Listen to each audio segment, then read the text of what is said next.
جاتا سوائے قوم یونس کے. یعنی جب اللہ کے عذاب کے آثار شروع ہو جاتے تھے پھر تو سبھی گڑ گڑاتے تھے. جب نظر آ جاتا تھا کہ وہ عذاب تو آ گیا جس کو ہم مذاق اڑاتے رہے ہیں، پھر تو سب کہتے تھے ایمان لے آئے. لیکن کسی بھی قوم کو اس وقت کا ایمان لانا اس کے لیے مفید نہیں ہوا، نفع بخش ثابت نہیں ہوا. وہ عذاب ان سے ٹل کے نہیں دیا اور نہ اللہ نے اس ایمان کو تسلیم کیا، قبول کیا. الا قوم یونس، سوائے یونس کی قوم کے. لما آمنوا کشفنا عنہم عذاب الخزي فی الحیات الدنیا. حضرت یونس علیہ السلام کی قوم کے تفصیلی احوال قرآن مجید میں زیادہ نہیں ہیں. جن 6 رسولوں کا تذکرہ آتا ہے ان میں حضرت یونس کا نام شامل نہیں ہے، کہیں کہیں ان کا تذکرہ ہے سرسری سا. جب وہ ایمان لے آئے، عذاب کے آثار دیکھ کر وہ قوم ایمان لے آئی. کشفنا عنہم عذاب الخزي فی الحیات الدنیا، ہم نے دنیا کی زندگی میں وہ رسوا کن عذاب ان سے دور کر دیا، کھول دیا، عذاب ہٹ گیا. ومتعناہم الی حین، اور ہم نے فائدہ پہنچایا، بہرہ مند فرمایا انہیں ایک وقت کے لیے، یعنی انہیں مزید مہلت دے دی گئی. اب یہ مہلت کیوں ملی تھی اس پر بہت سے اقوال ہیں، آراء ہیں، جن میں سے جو بات زیادہ قرین قیاس نظر آتی ہے وہ یہی ہے کہ حضرت یونس علیہ السلام اپنی قوم کو، وہ بھی اللہ کے رسول تھے، اللہ کی طرف سے واضح اجازت کہ آئے بغیر، اس کا انتظار کیے بغیر، غیرت حق میں آ کر اور جوش میں آ کر اور قوم سے ناراض ہو کر قوم کو چھوڑ کر چلے گئے.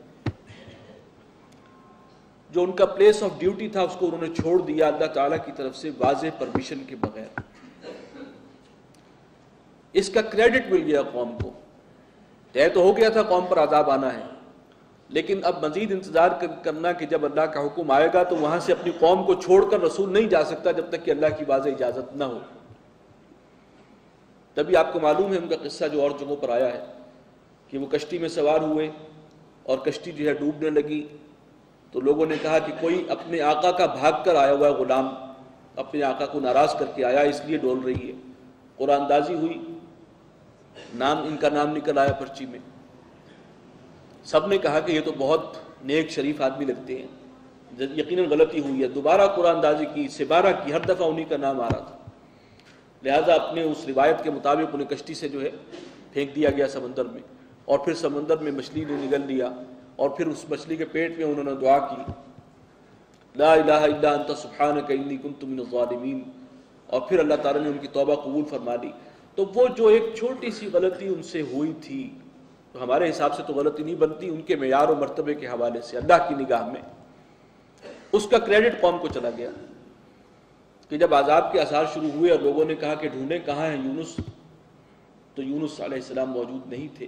باہر کے جو بھی ہوا وہ ایک ایکسیپشن ہے انبیاء اور رسل کی تاریخ میں کہ اللہ کا عذاب آ کر ڈال دیا گیا، ان کا ایمان اللہ نے قبول فرما لیا. وَلَوْ شَاءَ رَبُّكَ لَآمَنَ مَنْ فِي الْأَرْضِ كُلُّهُمْ جَمِيعًا، اور اگر تیرا رب چاہتا تو زمین میں جو کوئی ہیں سب ایمان لے آتے.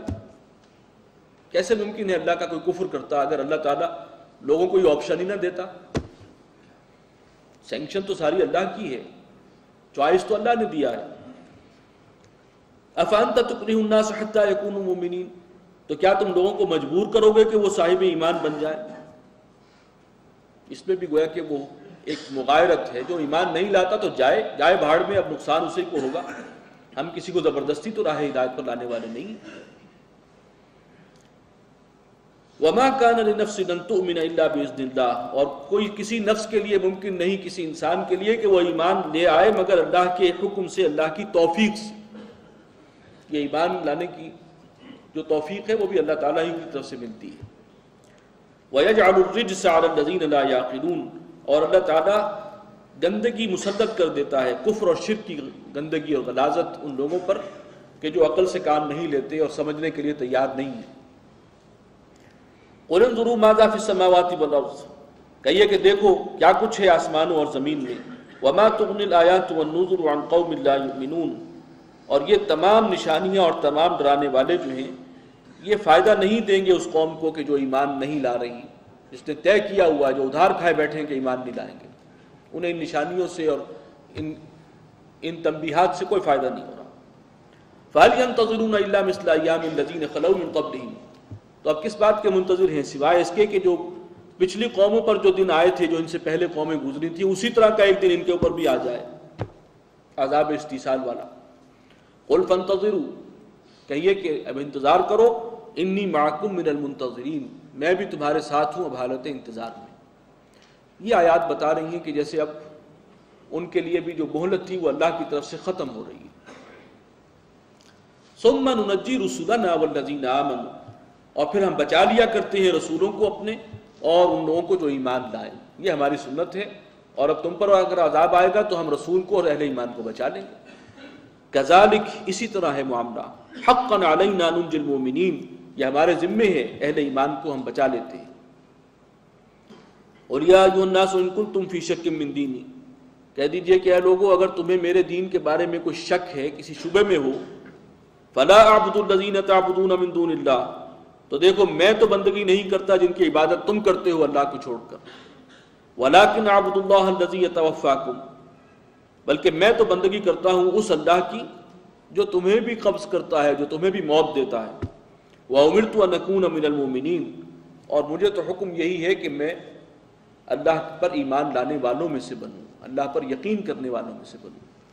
یہ وہی لہجہ ہے، یا ایھا الکافرون لا اعبد ما تعبدون ولا انتم عابدون ما اعبد وان اقم وجهك للدین حنیفا، اور مجھے تو یہ حکم ہوا کہ میں اپنا چہرہ سیدھا رکھوں دین پر، دین حنیف پر، اس اطاعت پر، یکسو ہو کر اللہ کی طرف۔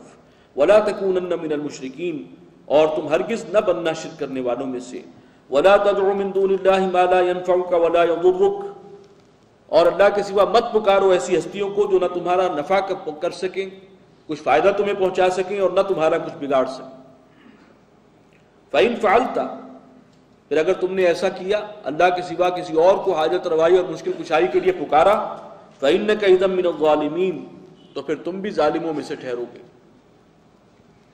وَإِن يَمْسَسْكَ اللَّهُ بِضُرٍّ، اور اگر اللہ تعالیٰ تمہیں کوئی نقصان پہنچانا چاہے، فلا کاشف لہ الا ہو، تو اس نقصان کو اور اس تکلیف کو دور کرنے والا کوئی نہیں ہے سوائے اسی کے۔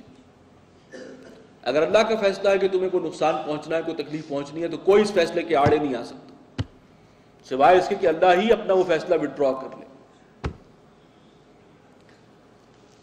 وَإِن يُرِدْكَ بِخَيْرٍ، اور اگر وہ ارادہ کرے تمہارے معاملے میں کسی خیر کا، کوئی بھلائی تمہیں پہنچے، کوئی فائدہ پہنچے، نفع پہنچے، فَلَا رَادَّ لِفَضْلِهِ، تو اس کے فضل کو بھی لوٹا نہیں سکتا کوئی لوٹانے والا نہیں اس کے فضل کو، یعنی اس میں بھی کوئی رکاوٹ نہیں بن سکتا۔ یصیب بہ من یشاء من عبادہ، وہ نوازتا ہے اپنے فضل سے اپنے بندوں میں سے جس کو بھی چاہتا ہے۔ انہی باتوں پر وہ یقین ہوتا ہے اولیاء اللہ کو، کوئی میرا کچھ نہیں بگاڑ سکتا، جو کچھ آنا ہے وہ اللہ کے اذن سے ہوگا، جتنا اللہ نے میرے لیے طے کیا ہے اتنا ہی مجھے نقصان پہنچ سکتا ہے، اور اگر اللہ نے میرے لیے کوئی بھلائی جو ہے طے کر رکھی ہے تو کوئی اس کے آڑے نہیں آ سکتا۔ یہ ہے وہ مقام تسلیم و رضا کا، مقام ولایت، جس کا ذکر اس سے پہلے ہو چکا۔ وَهُوَ الْغَفُورُ الرَّحِيمُ، وہ بخشنے والا ہے، مہربان ہے۔ قُلْ يَا أَيُّهَا النَّاسُ قَدْ جَاءَكُمُ الْحَقُّ مِنْ رَبِّكُمْ، کہہ دیجئے اے لوگو حق پہنچ چکا ہے تمہارے پاس تمہارے رب کی جانب سے۔ فَمَنِ اهْتَدَىٰ فَإِنَّمَا يَهْتَدِي لِنَفْسِهِ، تو اب جو کوئی راہ ہدایت کو اختیار کر لے تو وہ ہدایت کا رستہ اختیار کرے گا اپنے ہی فائدے کے لیے، اس کا سارا نفع اسی کو ہوگا۔ وَمَنْ ضَلَّ فَإِنَّمَا يَضِلُّ عَلَيْهَا، اور جو کوئی بھٹک گیا اس راستے سے تو اس کا وبال بھی اسی کے اوپر آئے گا، اس کا نقصان اسی کو اٹھانا پڑے گا۔ وَمَا أَنَا عَلَيْكُمْ بِوَكِيلٍ، اور میں تم پر کوئی مختار ذمہ دار نہیں ہوں، میرے ذمہ جو کام تھا وہ بات پہنچا دینی تھی، وہ میں نے پہنچا دیا، میری یہ ذمہ داری نہیں ہے کہ تمہیں زبردستی کھینچ کر راہ ہدایت پر لے آؤں۔ وَاتَّبِعْ مَا يُوحَىٰ إِلَيْكَ، اے نبی آپ تو پیروی کیجئے اسی وحی کی جو آپ کی طرف کی جا رہی ہے، جو اللہ کے احکام ہیں اسی پر کاربند رہیے۔ وَاصْبِرْ، اور صبر سے کام لیجئے، انتظار کیجئے، حَتَّىٰ يَحْكُمَ اللَّهُ، یہاں تک کہ اللہ تعالیٰ فیصلہ صادر فرما دے۔ وَهُوَ خَيْرُ الْحَاكِمِينَ، اور وہی ہے بہترین فیصلہ کرنے والا۔ اس کے بعد سورہ ہود ہے، اس کا آغاز بھی حروف مقطعات الف لام را سے ہوا ہے۔ بسم اللہ الرحمن الرحیم، الف لام را کتاب محکمت آیاتہ ثم فصلت من لدن حکیم خبیر۔ یہ وہ کتاب ہے کہ جس کی آیات کو محکم کیا گیا ہے،